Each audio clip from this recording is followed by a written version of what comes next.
If you thought that making homemade vanilla ice cream is complex and time-consuming, I'm going to show you how to make it in under 30 minutes. And stick around till the end because I'm going to show you how to turn this simple, plain vanilla base into one of the most popular flavors out there. This was suggested by someone in our community. Darlene, this one's for you. Hi, my name is Maria, and I make delicious, creamy homemade ice cream with better ingredients.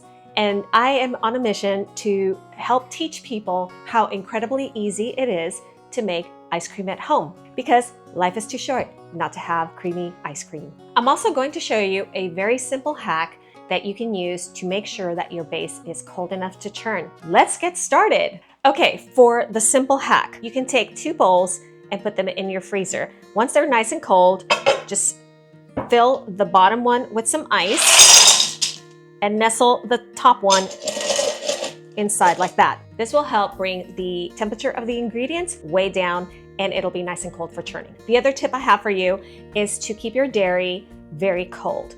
I like to put mine in the freezer for about 15, maybe 20 minutes. You don't want to leave it in there too long because it can freeze. What I think makes our ice cream very special is that I use really clean organic ingredients. I'm going to be using 2 cups of this organic heavy cream. For the half and half, I also use an organic brand that I can get at Costco. For our international viewers, half and half is simply half cream and half milk. The next ingredient is the sweetener. This actually does the same job as sugar in lowering that freezing point. It actually does it a little bit better. It also has a very low glycemic impact on your blood sugar. This is half a cup. I'm using non-fat milk powder. This adds additional milk solids to the ice cream so that it helps improve the texture without adding a bunch of extra ingredients to the base.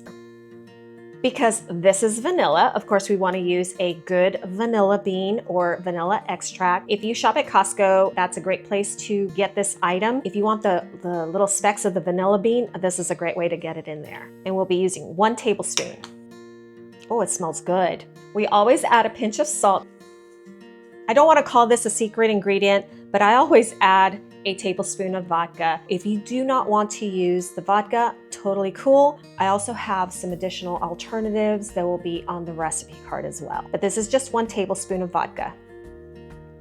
No fancy mixers needed here or blenders. We're just going to use an old-fashioned whisk. I don't think it matters where you are in the world. I think everybody speaks ice cream. We've been getting a lot of hits from different parts of the world on our website for different recipes. And I just love seeing how it doesn't matter where you are, where you live, where you come from, everybody loves ice cream. And it's so easy to make it at home. I am not kidding when I say that. All right, so this just needed a little bit of extra whisking just to make sure that everything was incorporated. So we're gonna set this aside and set up our KitchenAid. There are many ice cream churners out there on the market. You don't have to use a KitchenAid if you have a Breville. I think they have one, and the Cuisinart also has one.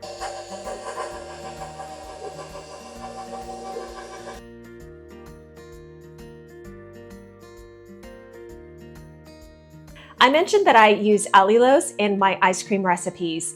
I created a free downloadable guide that shows you how different sweeteners affect ice cream texture. You can download it using the QR code on the screen, or I will link it in the description below. All right, my friends, I think we are ready. Beautiful texture, soft, creamy, absolutely gorgeous.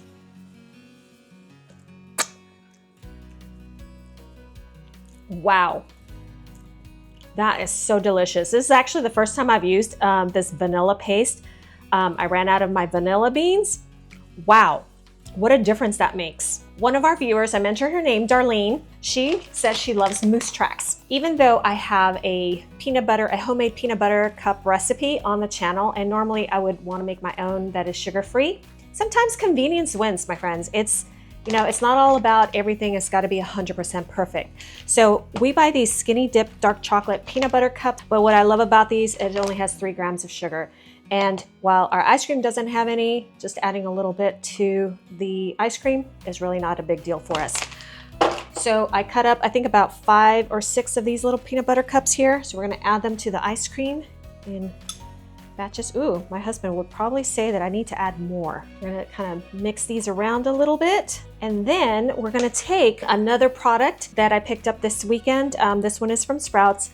It's an organic chocolate syrup. Again, convenience. I would make my own sugar-free chocolate sauce, but today I just want a quick ice cream. We don't want to make chocolate ice cream, so we're just going to gently swirl it in like so. If you enjoy recipes like this one using better ingredients, subscribe and follow along. I post new recipes every week. Thanks so much for watching, and we'll see you in the next video.